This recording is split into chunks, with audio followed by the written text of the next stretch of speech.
Untuk mengetahui informasi lebih lengkap dan berita terkait, silakan klik link di deskripsi.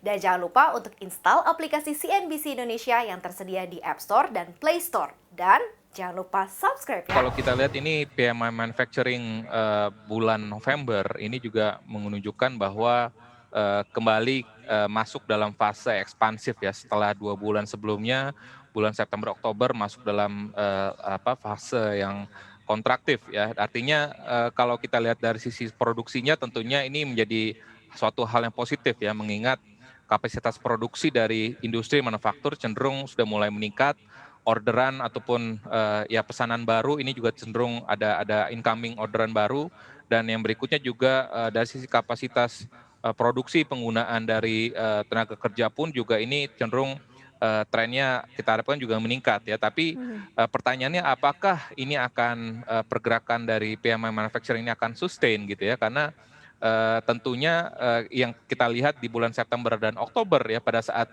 kembali diberlakukan PSBB langsung PMI manufacturing balik lagi ke bawah 50, artinya Ya. masuk lagi ke dalam fase kontraktif gitu ya, sehingga tentunya aktivitas dari industri manufaktur ataupun sisi produksi secara keseluruhan ini tentunya akan sangat dipengaruhi juga oleh bagaimana kebijakan dari pemerintah daerah terkait juga dengan PSBB-nya, dan juga tadi bagaimana terkait dengan penanganan COVID sendiri ya, karena penanganan COVID tentunya kalau ada satu pabrik ataupun industri manufaktur terindikasi kasus, tentunya aktivitas produksinya langsung tutup gitu ya, sehingga ini akan sangat berpengaruh juga pada hasil survei nanti dari PMI manufacturing tersebut, sehingga ya itu saya pikir ke depannya sustainability ini akan sangat dipengaruhi juga oleh bagaimana penanganan COVID dan juga bagaimana kasus COVID di berbagai daerah di Indonesia.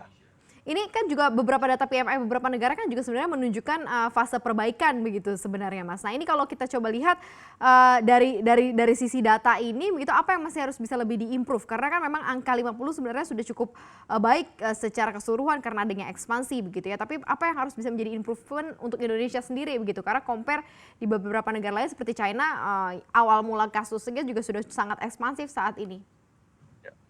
Ya, mungkin yang kita perlu cermati adalah tren dari second wave ya. Ini kan beberapa negara di Eropa seperti Inggris dan juga Jerman kan kemarin sudah melakukan restriksi parsial ya untuk beberapa sektor ekonominya ya, mengingat kasus COVID di negara-negara di Eropa ini trennya meningkat. Lalu juga di New York juga kemarin kita lihat tren dari kasus COVID juga kembali meningkat second wave. Jadi artinya sekali lagi tentunya kebijakan restriksi dari ekonomi yang diimplementasikan oleh berbagai pemerintah tentunya akan sangat berpengaruh juga pada aktivitas produksinya gitu ya. Dan saya pikir secara umum untuk aktivitas produksi ini baru akan lebih meningkat signifikan ataupun akan pemulihannya akan lebih sustain ya, artinya sudah ada konsisten terus di atas 50 ini pada saat nanti sisi konsumsi masyarakat ini sudah kembali pulih secara lebih signifikan. Artinya